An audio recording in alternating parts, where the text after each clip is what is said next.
Hey YouTube, Happy New Year! Kevin here coming at you with another video. So we're going to be working on Dave's bike, but I brought in this subject right here to talk to you guys a little bit about and show you. This is a Suzuki RM 250 and Dave's bike is a TS 125. So this bike right here, this motor's been through many changes. There's actually an older RM. There is a newer RM that's liquid cooled. This one happened to be air cooled. And you guys saw the cylinder on that when I was talking about power. But I'm going to do a little bit of a comparison and show you guys a lot of similarities and a lot of cool stuff that's going on with these bikes. So let me get you guys in the stand. But before I do, if you guys like mechanic videos and learning and tech tips and how-to, please hit that subscribe button so when I post a video, you guys get it. Well, let me get you guys in the stand and we'll get crack-a-lackin'.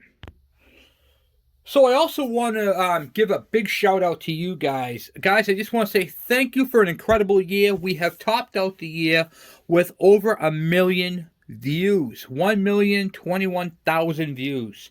And we hit, what do you call it there? 4,800 subscribers. It was actually 4,104 by the time New Year's came in. So that is amazing. Thank you so much for all your support.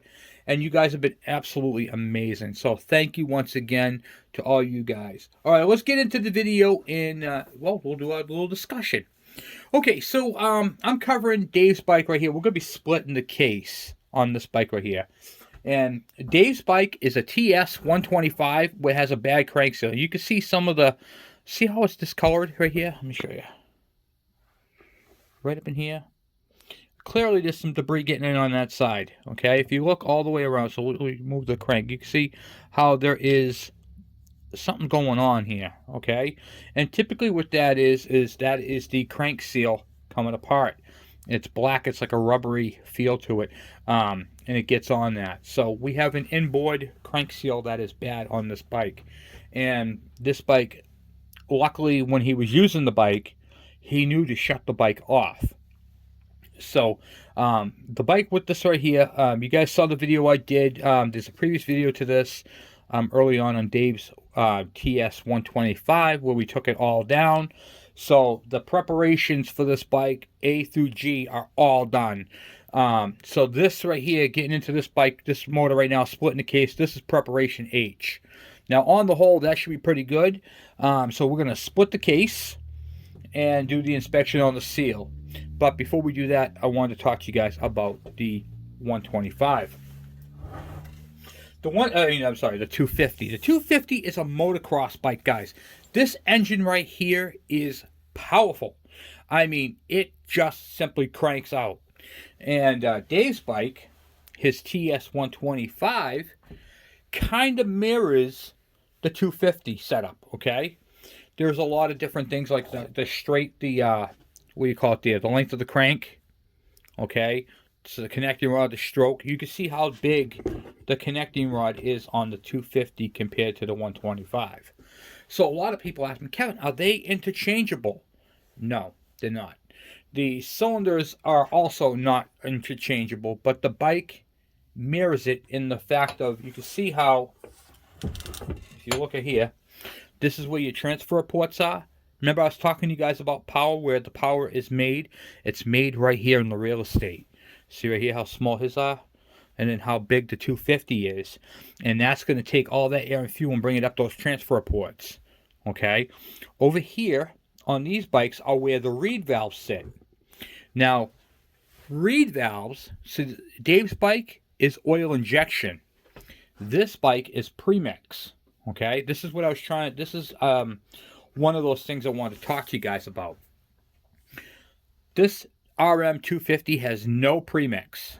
There's not even an oil tank on the bike. Why? Because with reed valves, you can premix these things. Dave's bike is a TS125. The reason why this bike right here has an automatic oiler that sits up in here, okay, let me see if I can get you guys there. Sits up in here is because this is a street bike. So he's going to want to take this to the gas station and just put gas in the gas tank. He doesn't want to have to worry about mixing them.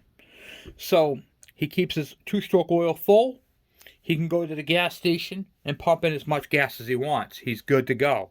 Where a 250, you can't. You have to premix that. So when you run these things low, you got to keep a 5-gallon gas can with you in the truck, so when you run out of fuel, you can refill it that way. This is off-road. This is street and mild off-road, okay? And this is a 125. Okay, so the other thing you'll notice on these bikes is right here is where the clutch would go, okay? And then here you'll see the clutch size on this one. Look how much bigger that is, okay? So this whole piece would not fit onto here. It would be just, this right here would be too big for this motor. So those things are not interchangeable. Not much is interchangeable on these two motors, if anything, okay? Maybe some bolts. But I just wanted to show you guys the difference between an on-road and an off-road engine. This thing right here is going to crank out some serious horsepower, where this right here is kind of knocked down for street emissions and all those type of things drag it down. The nice thing about this motor is you can get more power out of these. So one of the things you can do is change your ignition system to an inner rotor system. Okay, so this is an inner rotor system. You're going to be seeing a lot of these on the channel coming up, because I ordered one for another build I'm doing, which I can't tell you about at the moment. But this is the rotor, and this is basically a flywheel, and you can see how far over. Okay, this thing is super light, very, very light. This is going to allow this engine to spin up fast. So like the KX100s and all that, and they put these inner rotor kits onto them, and these things right here will allow the engine to spin so much faster because of the weight. And then you have, of course, a charge coil for the lights and one for your CDI. It's real simple. And I'll show you what that inner rotor looks like already installed. So we'll just pull this apart here real quick.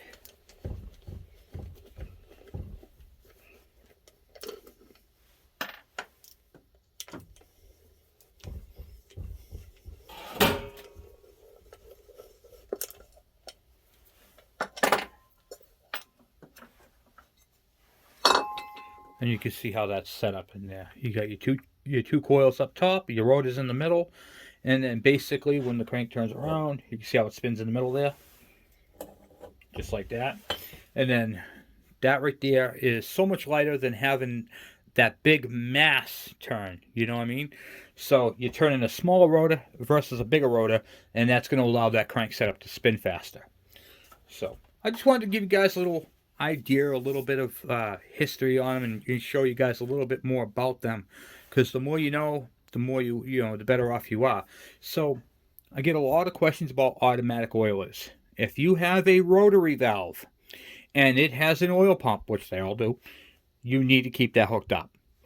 If you have a reed valve engine that has an automatic oiler and you don't drive it on the street, you can premix it. If you drive it on the street, you're going to want to keep your oil pump for this one reason. Because now you can just go to the gas station and get gas and just keep an eye on your oil. If you don't and you premix it, well, guess what? You can't buy at the gas station right out of the pump. You can't just put gas in it, because now you have nothing to premix it with or get an accurate measurement. So you're either A, going to have too much oil, or B, the worst scenario, not enough.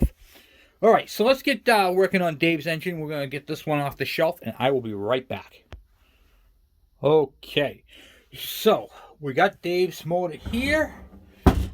Everything's cleaned up for the most part, and we're going to start stripping down the case. Now, once we get this whole engine apart, we're going to clean the whole thing. But one of the most important tools in this build, do you know what that is? It's a tool that you can get any night of the week. It's really cheap. Easy to get, and I use it in a lot of videos. I'll show you. Is a pizza box. You're probably saying, "So, Kevin, a pizza box, really?" Yes, a pizza box. These are amazing, because the night before you start working on this, you order yourself a pizza. You eat the pizza, and then you have this awesome, amazing tool. How is that a tool? I'm going to show you how this is a tool. This is one of my favorite tools to use ever. So I find the side that has the less writing, the back side. High five. Okay. All right. So what I do is I now take a marker. Hopefully it writes because it's cold out here. All right. Front. F for front. R for rear. Okay. Then I make a circle for the crank, and I will do a connecting rod, just a little reference. Okay. So that's supposed to be a crank and a connecting rod. I'm sorry, 6 years in preschool, I didn't pass. They just kind of moved me on to kindergarten. All right, so I'm not going to get past that. All right, so now the purpose of this is so when we take the screws out of here, we can then put them into the box. I'll show you how I do that. Let me grab a Phillips screwdriver. I literally have a bunch of people who tell me every time they do an engine, Kevin, I'm not sure where this screw goes. I thought they were all the same length. They're not the same length. Oh my God, I don't know where this screw goes and this screw goes, and they're all like that. Well, I don't know. I wasn't there to help you take it apart, but basically you're going to have to go and do this. So after I get this case separated, this is going to be a two-part system, but once I get this case separated, I'm going to teach you guys a really cool trick to find out, for those of you who did kind of put everything in a coffee can and mess it all up, I'm going to show you guys an easy way to fix that. But for right now, we're going to do it the proper way, which is this way. All right, let me get you guys in position, and we're going to start on the front of the engine and work our way back. It's always good to find a starting point. So right now, we're going to work on the very front screw up in the front there. And to take this engine apart, I'm going to be using my Milwaukee M12. Let me get the battery for that. I am using my Milwaukee M12 with a PH 3-bit, okay, Phillips number 3-bit. I'm not using jab screws or jazz or whatever you want to call them. I'm using the same screwdriver I've always used because it works just fine, providing they come out. Okay. And as you can see, I did not strip that out. That's the clutches in here making that noise. That's the impact. So in here, this is like an impact gun you take your tires off a car with. It's got hammers in it, and that's what they do. So, start. Here's the crank right here. That's where that screw goes. Now I'm going to move to the inside.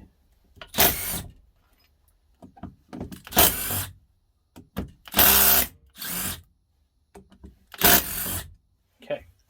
So I just did all 4 screws on the inside of the crank. So I'm going to go over to my trusty box and go 1, 2, 3, 4.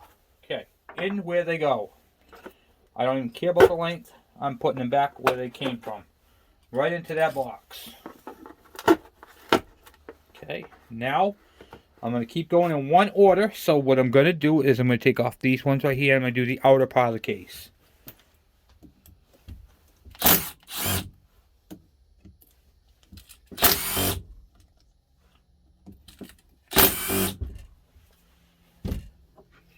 One, two, three. 1, 2, 3.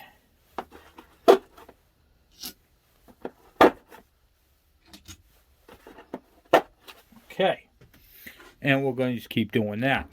So now I got 2 inside the oiler, nothing on the outside there. So 2 on the inside the oiler. I'll zap those out. That one doesn't want to come out. That one does.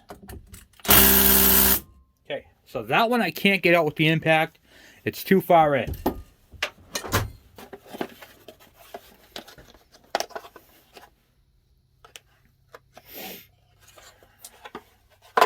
I'm going to use my trusty impact driver.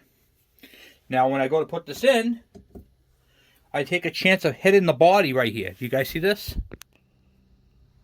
Right there. I'm going to, if I hit this and it goes at an angle, I'm going to crack this case right here. So I'm going to show you guys how you can avoid doing that. Okay. This tool is super cool. I'm going to show you guys one cool feature about this tool. This is an impact driver. You whack it with a hammer and it shocks it loose. You can take off the socket part. It's a 3/8. So now I can use my 3/8 1-inch extension. And now I just narrowed that up. Okay? Did that fix my problem? No, it did not. I did make it longer, but I didn't fix my problem, because now my problem is that this right here is just simply too fat. What do we do in that case? Show you guys a really cool trick. You can use your 5/16 deep socket. See how it's narrow right here? Drop your socket in, your bit in. It's 5/16. Stick that right in there, and look at that. Now I have clearance. So now I can take my impact driver,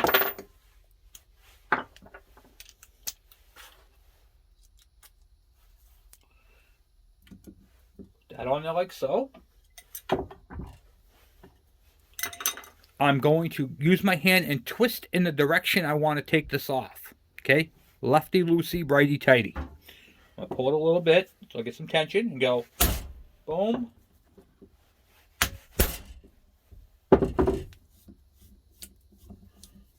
Two hits and she is out.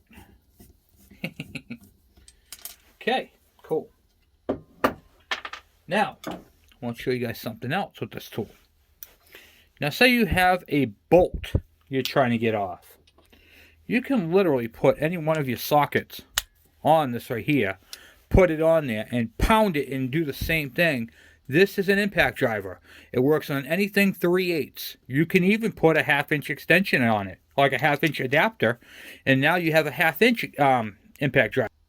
So you can take an impact adapter and put a 1/2-inch socket on that. So you can do multiple things with this one tool. You're not married to just a couple little things that it does. Okay, tools are cool, and that's why we have them.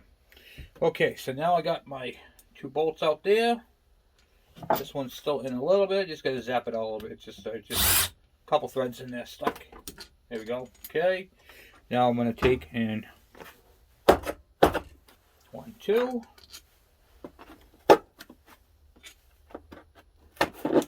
2.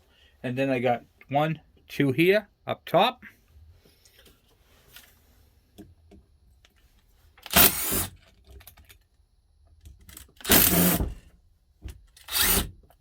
Okay. Go up top there. 1, 2. All right. And now all my sockets, all my bolts, screws, what have you are out. And I'm not sure, this right here is for the neutral safety. So there would be a light. If you had a light, it would hook up to this little wire right here. So I always remove those regardless. This one right here has kind of got me nervous because of the screws, how rusted they are. So let me clean them up real quick and we will take them out. Okay,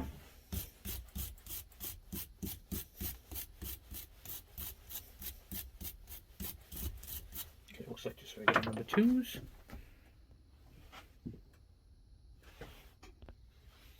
Okay, I'm using number 2.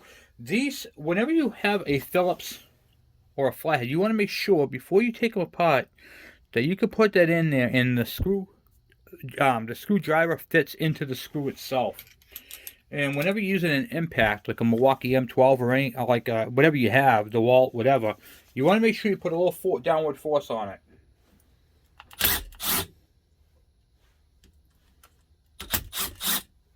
Okay, these actually came right out. And there is your little sensor right there. See that little brass connection? So the wire goes on this side, has the brass connection on this side, and when this little spring tension thing comes around, I'll show you real quick. See this right here? This moves with your shifter.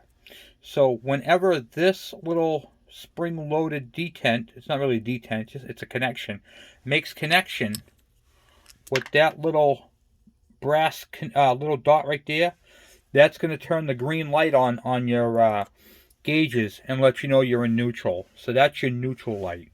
If you have like a big bike, it needs to see that signal or else the bike won't start. So if you have like what do you call it there? Like a Honda VT 500 or 700, if that doesn't make connection, your bike will not start. It needs to see a ground first. Alright, So I put the 2 screws back in there. I'm going to actually remove the 3 screws for the Magneto. They don't really need to come out, but I'm going to use that for pulling. Okay. And so I don't lose them right at the top. 1, 2, 3.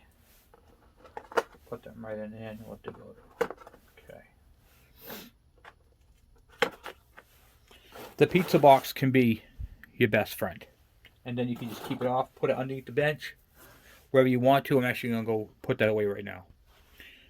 Alright, so now comes the time where we're going to do one more inspection, make sure we got all the screws out. Sometimes if you have like a cavity in this area right here, see how there's like a lot of dirt? It can actually fill in and there'll be a bolt or a screw underneath of it. So you always want to make sure you clean it out and check it, because there is nothing worse than trying to pry apart a case that is not coming out, and because there's an extra bolt in there. Now, this is an aluminum case, and it is fragile. And when I say fragile, I mean like you can mar this up pretty good. And what I mean by mar, like a groove or a dig or something like that. So splitting these cases are kind of a pain in the neck. All right. So what I like to do is I do a couple of taps first to see if it's gonna break free. Some of these come apart pretty easy. Some of these do not. So I'll show you guys what I do. There's nothing worse than splitting a case with dirty tools. So make sure, even if it's got dirt on, just make sure you wipe it off so there's no debris. Okay, so what I'm going to do is, see the crankshaft right here? I'm going to pull this apart, because this is the same as the TS. Oh, this is a TS, but a TC, the RMs, the TMs, all those, like, you know, all those bikes. So that's what we're doing this on.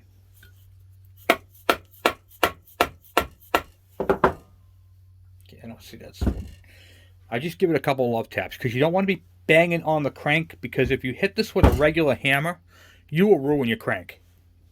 Okay, so we're going to have to get a little bit technical, guys. Technical. Alright, so I wanted to get up the parts and pieces to do this. So what I'm going to have to do is I'm going to have to run to the hardware store, so I'm going to have to end this here. But I usually use, these are cylinder studs from like a KDX50 or a, what do you call it, a KV75 or an MT1. And what I typically do is I screw these into here, here, and here, and I use a puller, steering wheel puller, and it separates the case. But in this case, those screws are too small for the regular studs. These work on the KEs and all that. So I have to go get another set of bolts, if you will. So I'm going to do that, and then we'll be doing separating the case. Okay, a little unorthodox. I had to use some screws and some washers from a what do you call it? A weed whacker to hold on the carburetor, because of the throat. The screw holes are a little different. So what I'm going to do is I'm just going to wind them in a little bit. Normally I would grab from 3 spots, but since I don't have anything here, I put the rotor in back. I'm tapping on that as a fulcrum. And what do we got? Oh, look at that. See how I got the gap in the case? Like butter. This is a plastic wedge that they use in cutting down trees and stuff. I typically like to take that and just tap it in.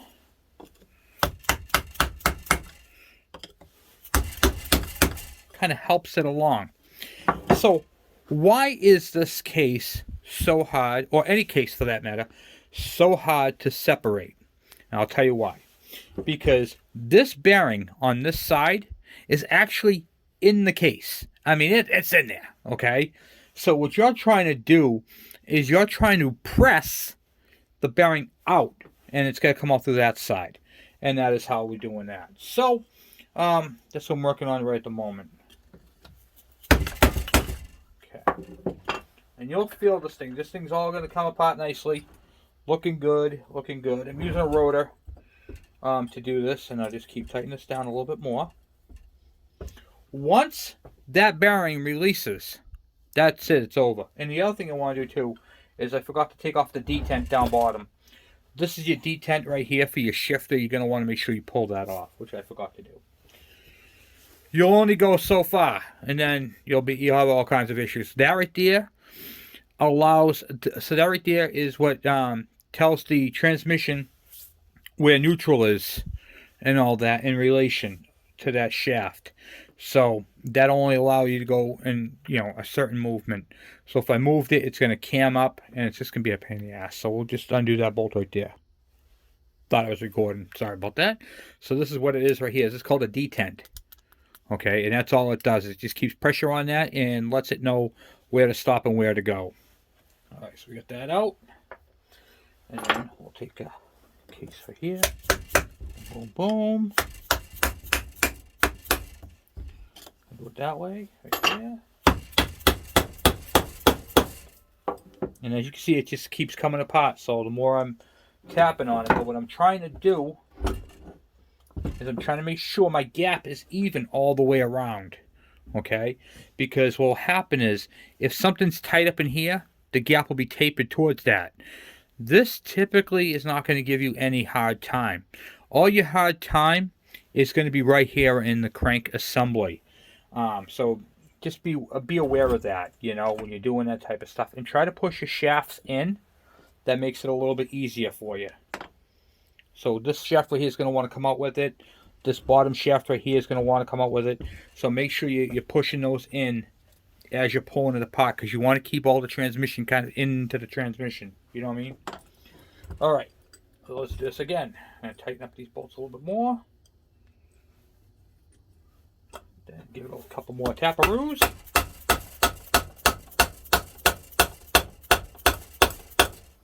Okay, that's coming out nice, guys.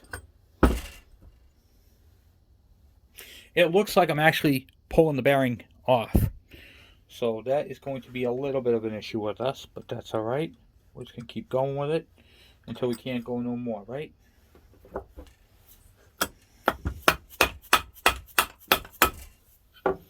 Yeah, that's coming out with the whole thing. Okay. No big deal. All right.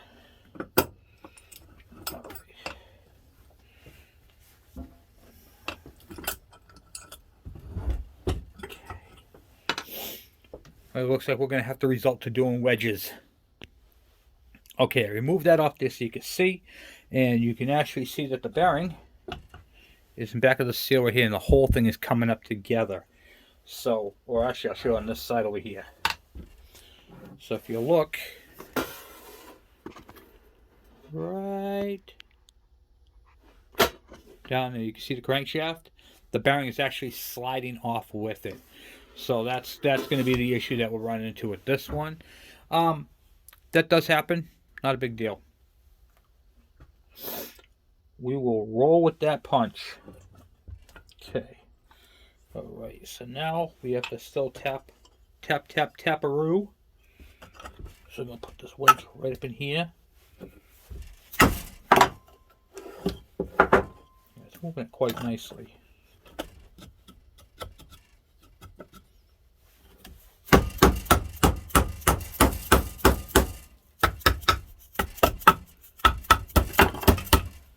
Oh yeah. She's out. Okay.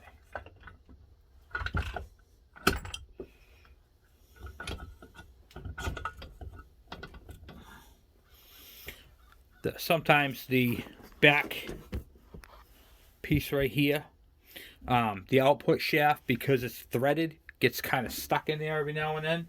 That's common to happen. So what you do in that case, you pick this up a little bit and just tap it through. Okay. And there we have it. Ooh, look at that. Look at that. We have a transmission. We have all this debris around the crank. This thing was running, hold on, you gotta get stuck here, guys. Hold on. Okay, so we definitely had some dirt ingestion, not dirt ingestion, but this is from the seal, from the dirt that gets in through the seal and the crank and all that. Look at this, guys. You guys see all right there? Where are you? Right there. See all that crap? That's what that is. Okay. All right. So we have that set done. Okay, this crank, whole transmission basically fell apart.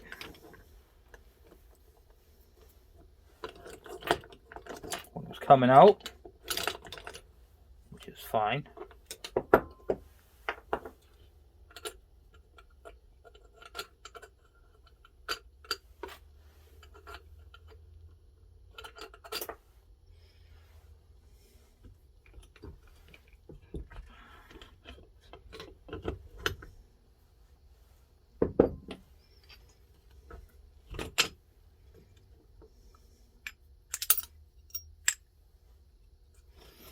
Thrust washer. That goes on the outside right there. Boom, boom, boom. Okay. Because you never, ever, ever want to just let this thing fall apart.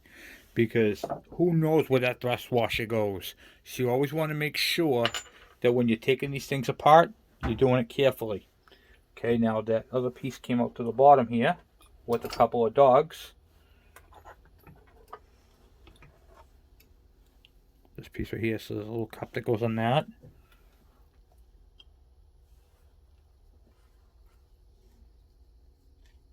And one that goes on this side as well. So we'll put that all together. Goes inside that little hub. Do that in a little bit. So make sure I got both of my springs. You gotta make sure that these two springs right here, so on this piece right here for the kickstart, on the other side, that the those little springs, those little dogs are in there. Okay. I'm not actually sure if that's for the kickstart or no, that's for the shifter.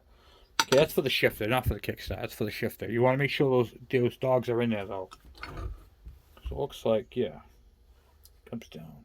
Yeah. Yeah, I believe that's for the shifter. That's, yeah. I'll let you know about that. I'm not really 100% sure on that one yet. I will get into that. I didn't see how the front part of this part right here came off with that gear at the bottom. I believe that right there is for the yeah, it is for the shifter because it goes inside here. Okay, so that's for the shifter drum. Okay, all right, solve that problem. I've seen a couple of those. I really haven't had that many of those apart. Okay, and there's the crank right there. Look at that, the engine's running. You guys see that? I just had the engine running for a second. Here we go, ready.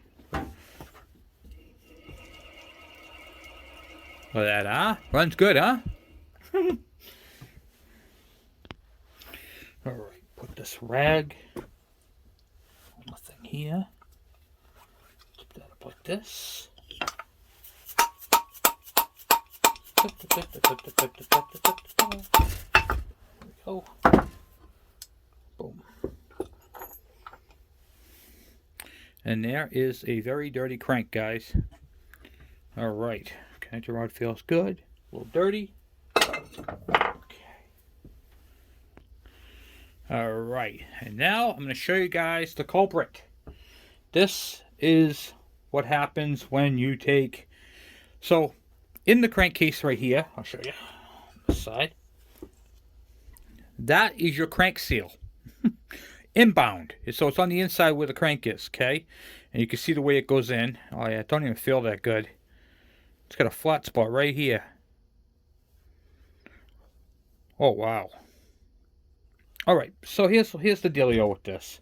Okay? I think this is a very bad design. Because one, you have to split the case to change the crank seals. And you can't change it around. It has to be like this. Alright, so that's the way it's designed. That's the way it is. But it's a sucky design. Here is why. This right here puts out a lot of heat. A lot. The bearings put out a lot of heat. This crank seal is sandwiched between two very hot sources. At least with this one right here, on the other side, it's got the flywheel, it's got cooling air, it's only hot on one side, not the other. It has a chance to cool down and dissipate the heat. This seal right here cannot dissipate heat to save its life. And you might notice it's backwards. So it's supposed to be this way because this is how the seal would be installed if it was on the other side. It's just frontwards. So we have to go ahead and clean up this case. And you can see Dave had some metal in his oil. Right there. See all that metal? This is all metal right here, guys. That's all metal. So we got to find out what's going on with that. There's just a few things with it. It probably just needs to be cleaned, or hasn't had oil changes in a while. So I have to then go ahead, clean this all up, and inspect all the bearings. All the bearings, going to check the crank. We're going to get into all that. We're going to change the bearings. Let me show you guys what I got for this thing already. Okay? Alright, so we got packages here. Let's open up this package. Let me grab my trusty old Ford knife here. This was a Christmas present about 5-6 years ago. And it's a built Ford Tough knife. And I'll tell you, this thing is awesome. And it is definitely built Ford Tough. This thing can cut the nuts off a flea. I know, I did it twice. So, let's see. Let's open this thing up. See what we got.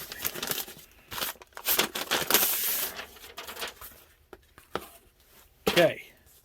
We have, this is the part number if you need to order a Suzuki TS125 gasket set.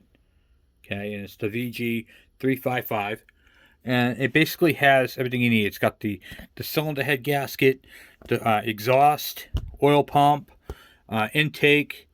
This is the big for the jug, and it's got the what do you call it, clutch cover. Okay, so that's the gasket right there you need.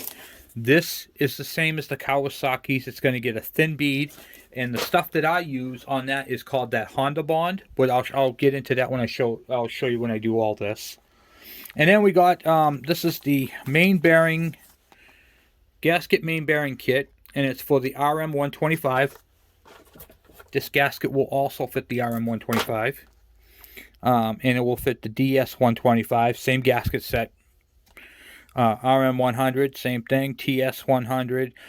So this is basically the same setup, you know, TS, yeah, so the 78 to 81, so I'll put that up there real quick so you guys can see the applications.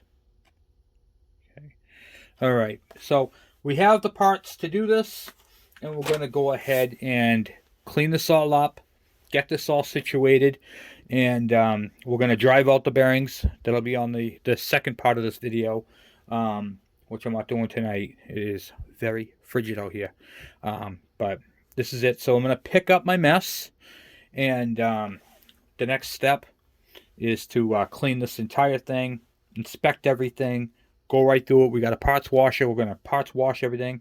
And I'm going to show you guys some cool inspection stuff, what you need to inspect, what you need to check, and how you need to go ahead and do it. All right. So anyway, guys, I want to say thank you for hanging out with me. Happy New Year. And thank you to all my new subscribers. Hopefully you guys enjoy this. And hope you guys learned something. Take your time and get yourself one of these. And do not buy a Snap-on or a Matco or a Mac or anything.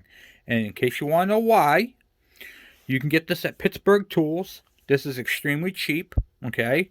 And see how this is all banged up, okay? They're only going to warranty this so many times. This is a throwaway. When this thing goes, I throw it away, I go grab another one, okay? You will beat the ever-living snot out of one of these. You don't need to spend all the money to buy one of these. Now, if you're looking for a good quality hammer, this is my favorite hammer. This is a Snap-on. I will not buy anything else when it comes to hammers. This is a great ball peen hammer, and I use it all the time. But I'm not going to spend all the money to buy one of these stupid rubber mallets that are just going to be destroyed. Okay? So keep that in mind. And I do have a big Snap-on. Well, I'll show you that. This is my big Snap-on dead blow hammer. And this thing takes a beating too, but I don't use it for this type of application. So, the big one, I buy a good quality one. These ones right here, I go through these all the time.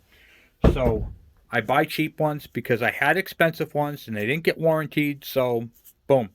So, there's that. But sometimes, I don't know if you noticed or not, I was banging on the side with the threads.